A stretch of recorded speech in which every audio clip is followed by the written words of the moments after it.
Good morning, Year 7, it's Mrs. Reed here and welcome to Lesson 9. Today we're going to be starting to read a new story. So you may want to make sure before we start that you've got everything that you need from your pack, including a copy of this book called Hostage.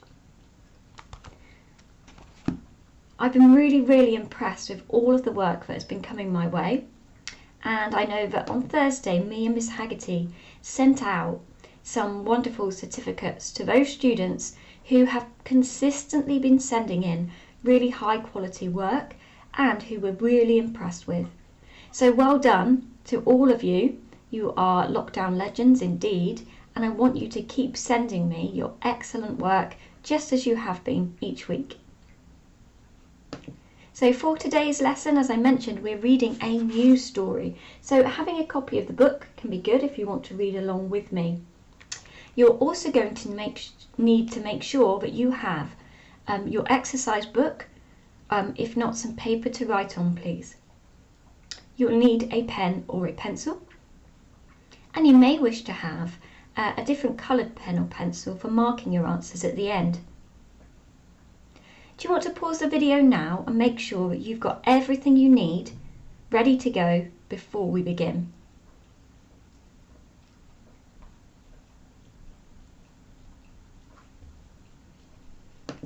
Okay, so let's have a little look at today's lesson.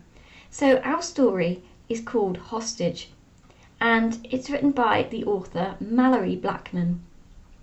Today we're only going to be reading chapter 1, and we'll be answering 5 questions on the chapter, and then we'll be having a go at a character-based activity. Before we start, can you do as we always do, please, and make sure that your work is laid out just as it would be in class. So this means you're going to include a title at the top of the page. Today's title is the name of the book, Hostage. You're going to need to make sure you record today's date. That is the 25th of the 1st, 21. And when you've done those 2 things, you're going to add in the one thing that Mrs. Reed seems to have forgotten here. Can you spot what I've got wrong?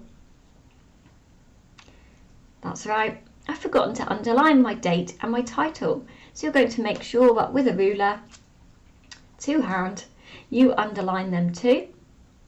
And you might wish to use the letters THUD to remind you that we need a title, we need to check our handwriting, we need to underline everything and include the date. Pause the video and make sure your page is set up looking just like mine.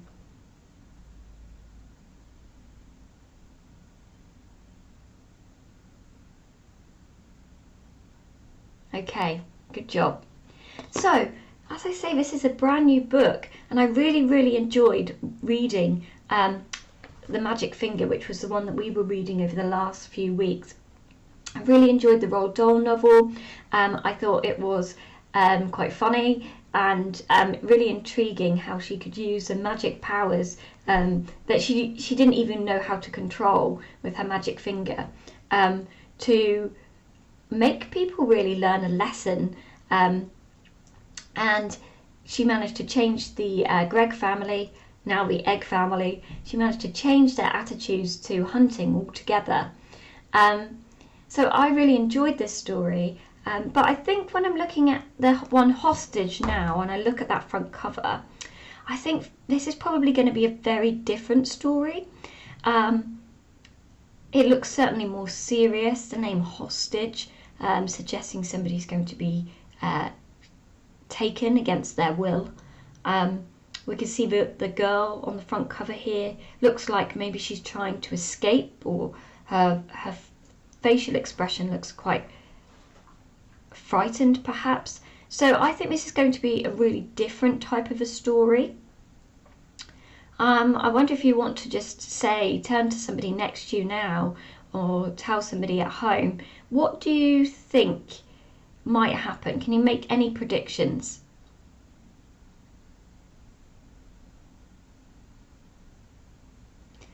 Okay, so I'm just going to read to you the blurb, so the little bit of information about the book that we get on the back. So if you turn it over, you can see this on the back. It says, blinded, alone.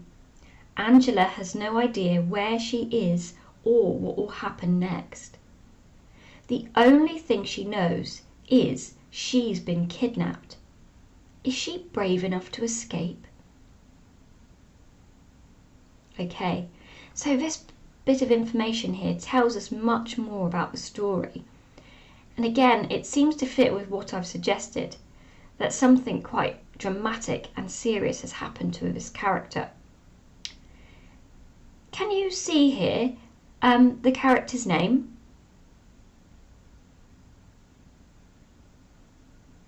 Okay, so Angela. So I think that maybe is the little girl that's on the front of the book.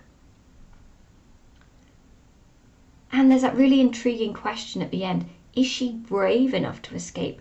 We don't know. We're going to have to read to find out exactly what happens to Angela.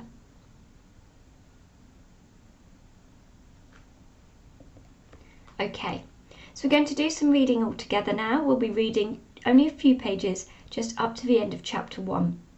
There are 6 chapters in this book altogether. So some weeks we'll be reading just 1 chapter and some will be reading maybe 2 at a time. So what I want you to do is, if you have a copy of the book, to read along with me. If you don't have a copy of the book, that's okay. I'm going to put it under my visualizer now so we can look at the pictures, we can read the words, and I'll be reading the story aloud to you too. And when we've finished our reading, we're going to have a go at answering some questions. Okay, let's see if we can change over to take a look at the story now. Here we go. So if I open up the book,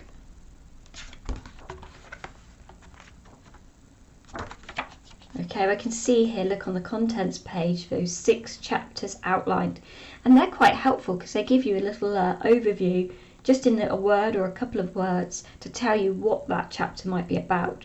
So the first one we're going to read today says kidnap. Okay. So let's have a look at the story. I'm going to start with a picture actually. So the picture here can really help us to understand what is happening and who this story is about. So I'm going to make a prediction straight away and think that this girl on the page here is probably Angela. And in fact, if I look at the first sentence, it says, when I came out of school, it was dark. So I can tell here that my story is being told from the perspective of the character of Angela. What do we call that? Can you say this out loud? Is the story written in the first person or the third person? Tell me what you think. 3, 2, 1. Okay. Well done if you said the first person, okay? When we're writing in the first person, we use pronouns such as I and my, and that is then told from our perspective. So in this case, this is the perspective of Angela. Let's have a read. Chapter 1, Kidnap. When I came out of school, it was dark. I zipped my jacket right up to my chin. I didn't know what to do next. I wasn't going back to our house, that was for sure. I made up my mind to go to the high street for an ice cream and then maybe go and see a film. That way I could put off seeing Dad. I didn't want to see him at all, not after the row we had had that morning before I left for school. Okay, so there's some things we can tell about Angela here.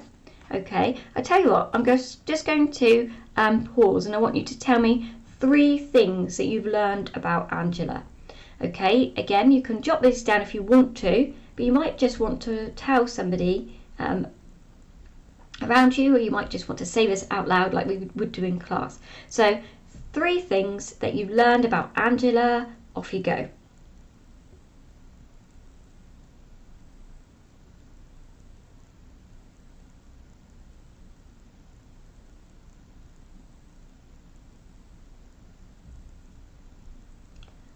Okay, good.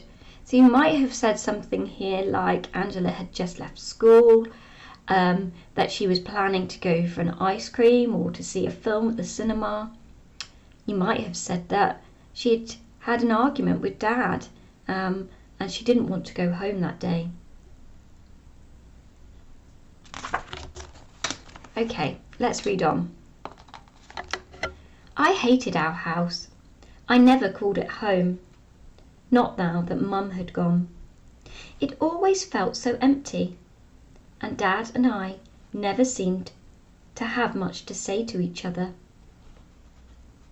I dug into my pockets and found 2 safety pins, a pencil, some gum, and a few other things, but not much money. So I couldn't go to a film. But an ice cream? Yes. Angela! I turned when I heard my name. A woman with short brown hair smiled at me from a blue car.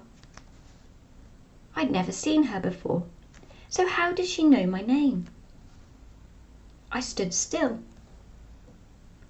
Angela, she said again. Yeah, I replied. Then I felt a warm, smelly hand over my mouth and a strong arm around my waist. Before I could even blink, I was lifted off my feet. A man said something behind me, but I couldn't hear what it was. My heart thumped. I was pushed into the car, no time to kick or shout. The car raced off down the road. Okay, so right at the start of the story, in chapter 1, we find out that Angela has been kidnapped. I want you to do the same again. You can write this down or say it out loud. I want to know 3 things that happened when Angela was kidnapped. Off you go.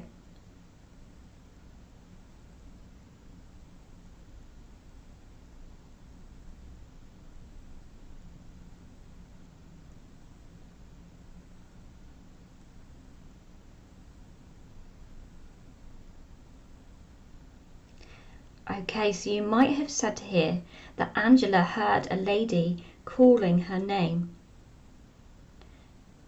That this was someone that Angela had never seen before. That she was in a blue car. You might have said that Angela felt a hand over her mouth and somebody grabbed her around the waist. And, before she knew it, that she was pushed into the car and the car drove off. Okay, so we have got some questions. Oh, that takes us to chapter 2. So we have got some questions to answer now in our books. So let's just go and have a quick look at them first, and then we'll have a go at answering now. Let's have a look at these questions. So, oh, there's numbers on there appear to be wrong. Look, there's telling us that there's number 1 twice. Let's see if we can change that. There we go. So, where was Angela leaving at the start of the story? What time of year do you think it was and why? Who does Angela live with? Why didn't she want to go home? And can you list 2 things Angela had in her pocket? Okay, so we can approach this in 2 ways. Firstly, we can use our memory, so we can use some recall to answer the questions. And secondly, if we get stuck, we can do like we can in AR, we can go back to our book and check. So let's recap then. When we're answering these questions, we are answering in full sentences. Okay, no short answers here. I want to see you doing that writing practice as well. So let's have a go at number 1. Where was Angela leaving at the start of the story? Okay, let's go over to my piece of paper and I can show you exactly what I would like to see.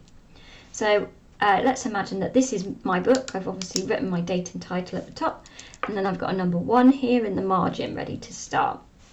So I can actually start with the part that tells when. At the start of the story, and I can say where Angela was leaving. So let's start with that. Capital A, at the start of the story, and after a part that tells when means I have to use a piece of punctuation. So on 3, I'd like you to tell me what piece of punctuation do I need to use. 3, 2, 1. A comma. Okay, so a comma goes after the part that tells when. At the start of the story, capital A for Angela, where was she leaving? Angela was leaving. And you're going to tell me where she was leaving, and then when you're done, use a full stop. Okay, you can pause the video and answer question 1, please.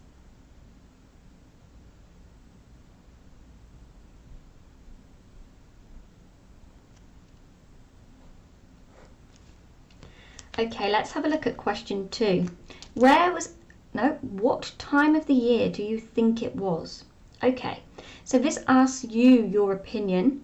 So I want you to use I think at the start of the sentence. I, capital, I think it was, and then you'll put your answer. And then you need to say why. So a really good word for explaining why is because. I think it was something because. Okay, and then you're going to explain. So pause the video and tell me what time of the year do you think it was and why.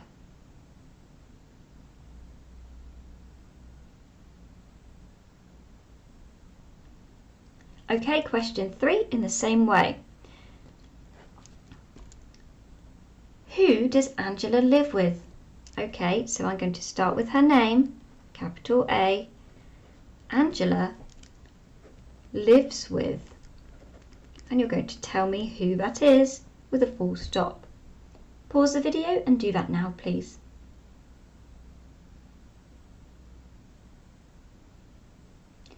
Okay, so I'm just going to go through and write up 4 and 5 in the same way, and then you can finally finish those 2. So number 4, let's have a look at the question. Why didn't she want to go home? I'm going to use her name again. Angela didn't want to go home. And what word did I say we could use for explaining things? Because. She didn't want to go home because. Explain. And number 5, list 2 things Angela had in her pocket. Okay, so you could actually include more than 2 things, and you could use some commas in a list if you want to get fancy here. So Angela had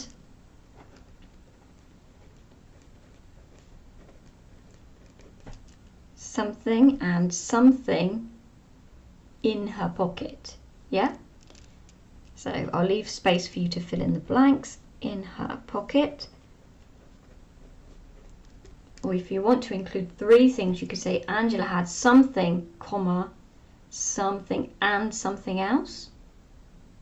Okay, so over to you. Finally then, pause the video and have a go at 4 and 5.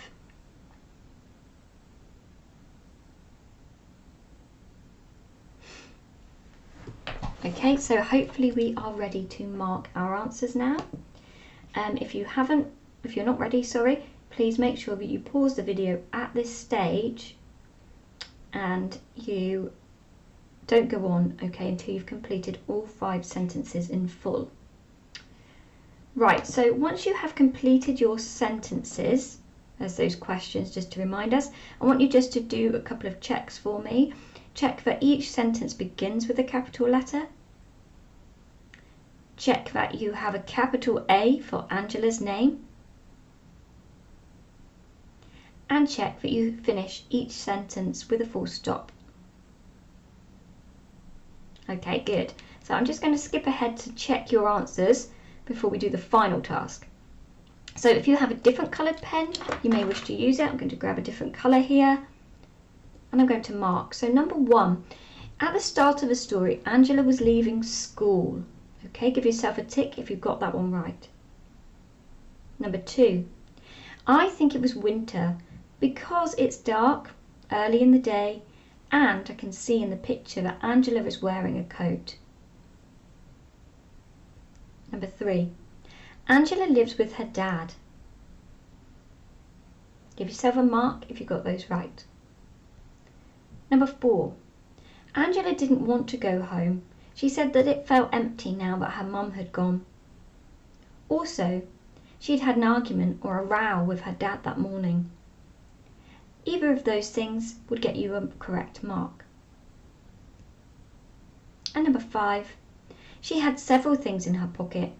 You may have said that she had 2 safety pins, a pencil, some gum, and a small amount of money. Give yourself a mark if you've got any of those things in your list. Okay, and finally give yourself a mark out of 5. Well done.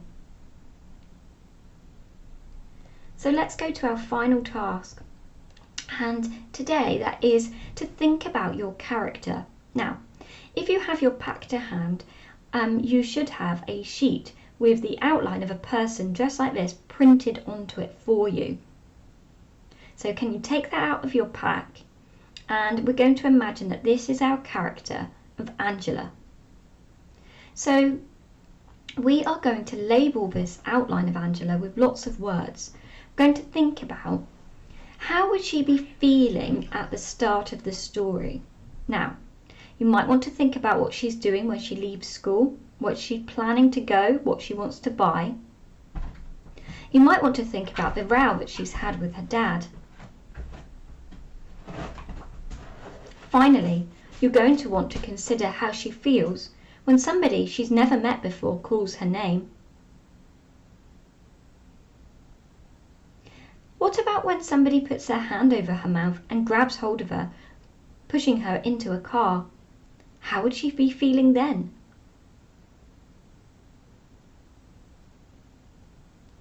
You may wish to colour in the picture. You could decorate it to look like Angela and her wearing her outfit if you like. You could write around your picture. You could write your words and how she's feeling inside the picture. I want you to make this really colourful though, please. Think carefully about her different feelings. Is she going to be feeling happy, excited? Is she going to be feeling cross, scared or upset? Think carefully about what words you want to include in your picture. If you want to draw some faces to show emotions, you can do that too. But this should explore how Angela feels in chapter 1. When you've finished, I'd really like to see a picture of your work. So can you send me a picture, please, of your finished sentences and your outline of a person. If you don't have your pack with you today, I would like you to see if you can draw a copy of this outline. Okay, so if you don't have your pack and you haven't got it ready there, don't worry, you can still do the task. Spend some time carefully drawing the outline of the person first before you fill it with words and faces and emotions. Okay, good job. So you should have checked your answers. You should have labelled your person with feelings. You should have marked your answers and finally sent your work over to me. Thank you very much, Year 7. I look forward to seeing you all tomorrow. Have a good day.